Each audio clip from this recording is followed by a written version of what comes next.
and welcome to PR Learning Lab. My name is Saumya और आज की वीडियो में मैं आपको बताऊंगी प्रेपोजिशंस के बारे में।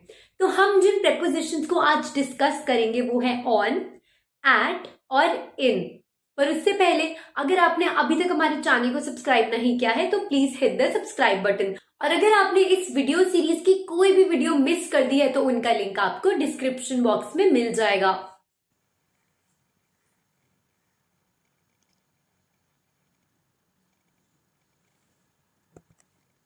What we will learn.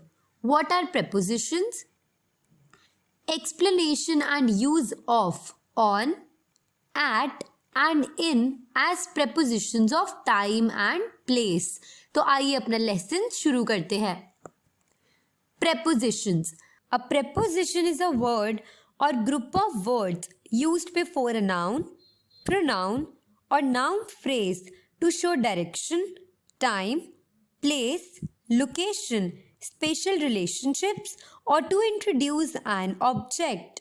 Prepositions को हम noun, pronoun, noun phrase इन्हीं सब words के पीछे यानी इन सब words के before use करते हैं। To show direction, direction दिखाने के लिए, time बताने के लिए, place बताने के लिए, लोकेशन बताने के लिए और स्पेशल रिलेशनशिप्स दिखाने के लिए, या फिर जब भी हमें कोई नए ऑब्जेक्ट को इंट्रोड्यूस करना होता है तब भी हम प्रेपोजिशंस का यूज करते हैं। Some examples of prepositions are words like in, at, on, of and to. यहाँ पे हमें कुछ प्रेपोजिशंस के एग्जाम्पल्स देखने को मिले हैं। ये सारे होते हैं हमारे प्रेपोजिशंस।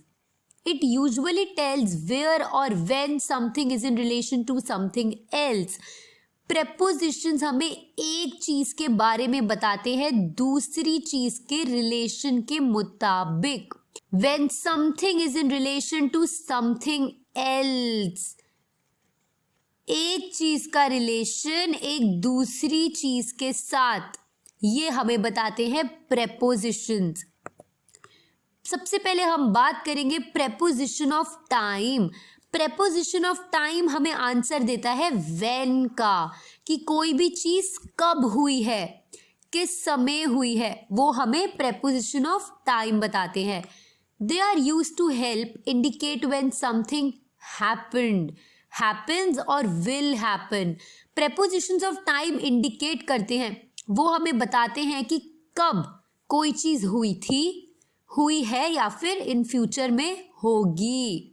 कभी कभी प्रेपोजिशंस ऑफ टाइम हमारे लिए थोड़े कंफ्यूजिंग हो सकते हैं क्योंकि अलग अलग तरीके के प्रेपोजिशंस को हमें अलग सिचुएशंस में यूज करना पड़ता है, पर ये इतने भी डिफिकल्ट नहीं होते। तो हम कुछ एग्जाम्पल्स देखते हैं। I was born on June 10th 1987। अब इस स्टेटमेंट में जो हमारे पास प्रेपोजिशन है वो है on. On is a preposition.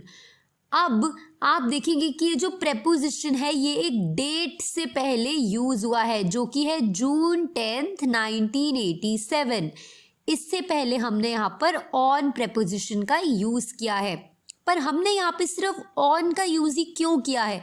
हम इन का यूज भी कर सकते थे या किसी और प्रेपोजिशन का भी यूज कर सकते थे। जब भी हम किसी डेट की बात करते हैं जैसे कि जून 10th 1987, ये एक प्रॉपर डेट है, तब हम हमेशा ऑन का यूज करेंगे। तो किसी भी स्टेटमेंट में जब भी किसी डेट का यूज हो रहा होगा वहां पर हम ऑन का यूज करेंगे। लेकिन यहाँ पर ये जो सेकेंड वाली स्टेटमेंट है आई वॉज बॉर्न इन 1998, अब आप लोग बोलेंगे कि यहाँ पर तो इन का यूज हुआ है। यहाँ पर इनका यूज इसीलिए हुआ है क्योंकि यहाँ पर हमने एक ईयर लिखा है, एक साल की बात की है जो कि है 1998। जब भी हम सिर्फ एक ईयर की बात कर रहे होते हैं, जैसे कि यहाँ पर आप देखेंगे 1987, यहाँ पर 1988, हम हमेशा इन का यूज करते हैं। पर जब भी हम ईयर ना लिखकर पूरी डेट इस तरीके से लिखते हैं तो हम ऑन प्रेपोजिशन का यूज करते हैं। I was born at exactly 1 PM.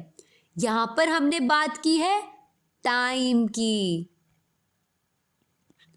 जब भी हम टाइम की बात करेंगे वहां पर उससे पहले हमेशा हम एट प्रेपोजिशन का यूज करेंगे। एट मतलब होता है किसी भी टाइम पर होना। I was born on 1 PM नहीं होगा, या फिर I was born in 1 PM भी गलत हो जाएगा। जब भी हम टाइम की बात करते हैं उससे पहले हम हमेशा एट प्रेपोजिशन का यूज कर सकते हैं। नेक्स्ट प्रेपोजिशन हमारे पास है बिफोर। बिफोर भी हमारा एक प्रेपोजिशन ऑफ टाइम होता है। बिफोर मतलब पहले होना। प्रेपोजिशन ऑफ टाइम हमें आंसर करता है व्हेन, कोई भी चीज कब हुई थी। उसी तरीके से बिफोर हमें बताता है किसी चीज का पहले होना। I was born 2 minutes before my twin brother. मैं अपने ट्विन ब्रदर से 2 मिनट पहले पैदा हुआ था। अब यहाँ पर जो पहले वर्ड है उसके लिए हमने बिफोर वर्ड का यूज किया है। और जब भी कोई चीज बाद में होती है तो हम वहां पर आफ्टर का यूज कर सकते हैं। तो बिफोर और आफ्टर भी हमारे पास दो तरीके के प्रेपोजिशंस ऑफ टाइम होते हैं। On as a preposition of time. अब मैं आपको बताऊंगी प्रेपोजिशन ऑफ टाइम ऑन को हम अलग अलग स्टेटमेंट्स में किस तरीके से यूज कर सकते हैं। We go to school on Mondays but not on Sundays. यहां पर अगर आप देखेंगे on is used for days, dates and specific holiday days. Use the preposition on. Dates के बारे में तो मैंने आपको पिछली स्लाइड में बताया था, पर डेट्स के साथ साथ जब भी हम डेज की बात कर रहे होते हैं, जैसे कि Monday, Tuesday, Wednesday, Thursday, Friday, Saturday, Sunday, इन सभी वीकडेज के पहले हम ऑन का यूज करते हैं। और हॉलीडेज के पहले भी, जब भी हम किसी हॉलीडे की बात कर रहे होते हैं उससे पहले भी हम ऑन वर्ड का यूज कर सकते हैं। जैसे कि ये स्टेटमेंट में मैंने रीड किया तो आपने देखा यहाँ पे मंडे और संडे ये दोनों हमारे पास डेज है, तो उनके पहले हमने ऑन का यूज किया है। Christmas is on December 25th। ये मैंने आपको पिछली वाली स्लाइड में भी बताया था। जब भी हम किसी पर्टिकुलर डेट की बात करते हैं उससे पहले भी हम ऑन का यूज कर सकते हैं। Buy me a present on my birthday. मैंने आपको बताया हॉलीडे डेज या फिर कोई स्पेसिफिक कोई पर्टिकुलर डे होता है उससे पहले भी हम ऑन का यूज कर सकते हैं। अब किसी का बर्थडे बार बार तो नहीं आता ना, एक साल में सिर्फ एक ही बार आता है, बहुत स्पेसिफिक एक डेट को आता है, इसीलिए उससे पहले भी हम ऑन का यूज कर सकते हैं। अगेन यहाँ पर आप देखेंगे मंडे एक डे है, इसलिए उसके पहले भी हमने ऑन का यूज किया है। Her birthday is on 20th November। यहाँ पर हमने एक डेट का यूज किया है, उससे पहले भी हमने ऑन का यूज किया है। Where will you be on New Year's Day. New Year एक हॉलीडे है, हमारी स्पेसिफिक हॉलीडे है, इसीलिए उससे पहले भी हमने ऑन का यूज किया है। At as a preposition of time. अब मैं आपको बताऊंगी एट को हम किस तरीके से यूज कर सकते हैं।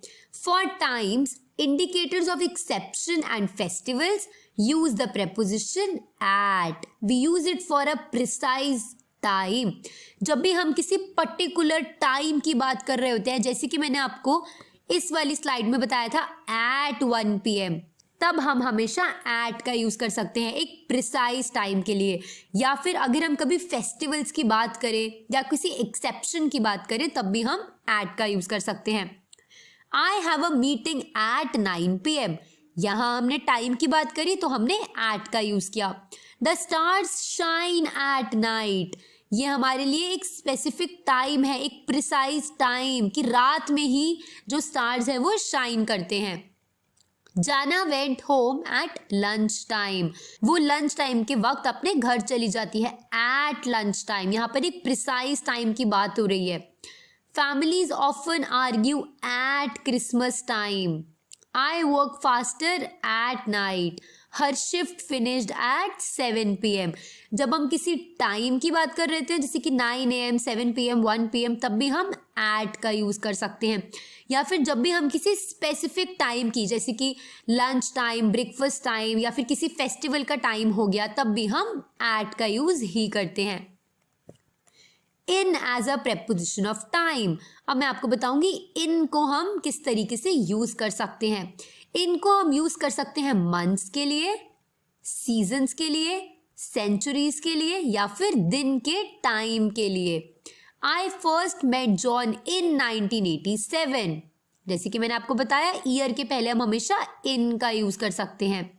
It's always cold in January, month से पहले भी हम इन का यूज कर सकते हैं। Easter falls in spring each year, spring एक सीजन होता है, स्प्रिंग सीजन, उससे पहले भी हम इन का यूज करेंगे। जैसे मैंने आपको बताया था कि सीजन से पहले भी हम इन का यूज कर सकते हैं। In England it often snows in December. Do you think we will go to Jupiter in the future? क्या आपको लगता है कि कभी हम फ्यूचर में जुपिटर में जा सकते हैं? तो इसीलिए हम यहाँ पर भी इन का यूज करेंगे, in the future. The Second World War occurred in the 20th century, यहाँ पे सेंचुरी की बात हो रही है तो यहाँ पर भी हमने इन का यूज किया है।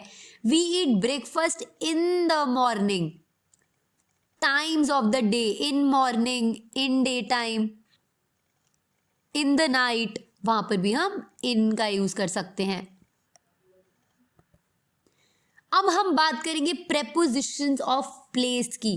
प्रेपोजिशन ऑफ टाइम हमें आंसर देता है व्हेन का, बट प्रेपोजिशंस ऑफ प्लेस हमें आंसर देते हैं वेयर का, कि कोई भी चीज कब हुई थी वो हमें बताते हैं prepositions of time. To confuse matters a bit, the most common prepositions to indicate time on, at, in. On, at और इन, यही तीनों प्रेपोजिशंस हमारे लिए प्लेस के प्रेपोजिशंस भी होते हैं। जैसे कि इन तीनों प्रेपोजिशंस ने हमें टाइम के बारे में बताया, वैसे ही यही तीनों हमें प्लेस के बारे में भी बताते हैं।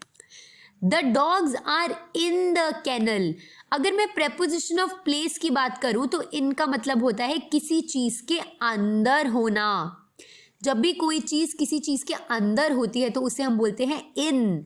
The dogs are in the kennel, जो डॉग्स हैं वो अपने कैनल के अंदर हैं। The cat is on the table, on हम तब यूज कर सकते हैं जब कोई भी चीज किसी चीज के ऊपर होती है, रखी हुई होती है। Like the cat is on the table. We can meet at the cross roads, अगर हमें कहीं पर मिलना होता है तब हम एट यूज कर सकते हैं। किसी पर्टिकुलर जगह के लिए हम हमेशा एट यूज कर सकते हैं। On as a preposition of place, on को हम यूज कर सकते हैं किसी चीज के ऊपर होने के लिए, जैसे मैंने आपको बताया था, something with a surface. The painting is hanging on the wall. The images are drawn on the page, जो इमेजेस होती हैं हम उन्हें पेज के ऊपर बनाते हैं, पेज के अंदर नहीं बनाते हैं, इसलिए हमने यहाँ पर इन का यूज नहीं किया है। The cat is sitting on the table. At as a preposition of time, अब मैं आपको बताऊंगी कि हम एट को किस तरीके से यूज कर सकते हैं। मैंने आपको बताया था एट को हम किसी जगह के लिए यूज कर सकते हैं, किसी स्पेसिफिक पॉइंट के लिए। अगर कहीं पर मिलना होता है या फिर कोई कहीं पर खड़ा होता है तो हम वहां पर एट का यूज कर सकते हैं। The boys are at the entrance at the movie theatre, जो बॉयज हैं वो मूवी थिएटर की एंट्रेंस पर खड़े हैं। He stood at the bus stop at the corner of the road. Stood मतलब होता है खड़ा होना, वो बस स्टॉप के पास खड़ा है, कॉर्नर ऑफ द रोड पे। ये दोनों ही प्लेसेस के नाम है, बस स्टॉप के पास और कॉर्नर ऑफ द रोड, इसीलिए इन दोनों के ही पहले हमने एट का यूज किया है। We will meet at the railway station, हम रेलवे स्टेशन पर मिलेंगे, इसलिए हमने इससे पहले भी एट वर्ड का यूज किया है। अब हम जाएंगे अपने लास्ट प्रेपोजिशन ऑफ प्लेस पर, जो है इन। इन मतलब होता है किसी चीज के अंदर होना, इनसाइड होना। Riya is in France visiting her relative in the hospital. Riya France में है, वो अपने रिलेटिव को विजिट करने गई है हॉस्पिटल के अंदर, इन the hospital. The juice is in the jar in the fridge, जो जूस है वो जार के अंदर रखा है, फ्रिज के अंदर, फ्रिज में रखा है। The girls are playing in the garden, जो गर्ल्स हैं वो गार्डन के अंदर खेल रही हैं। तो इसीलिए हमने इन तीनों ही स्टेटमेंट्स में इन का यूज किया है। इन मतलब होता है किसी चीज के इनसाइड, मतलब कि अंदर होना, या फिर किसी ऐसी जगह पे होना जिसकी कन्फाइंड बाउंड्रीज हो, जैसे कि गार्डन, फ्रांस, हॉस्पिटल, ये ऐसे एरियाज है जिनकी कन्फाइंड बाउंड्रीज है। ये चीज कोई भी हो सकती है, इवन अ कंट्री, एक कंट्री के साथ भी हम इनका यूज कर सकते हैं। आई होप आपको ये सारे ही प्रेपोजिशंस अच्छे से क्लियर हो गए हैं। अगर आपको कोई भी डाउट है तो आप कमेंट करके हमसे पूछ सकते हैं। अगर आपको ये वीडियो पसंद आया तो प्लीज इस वीडियो को लाइक और शेयर जरूर कीजिए and don't forget to subscribe to our channel. Thanks for watching.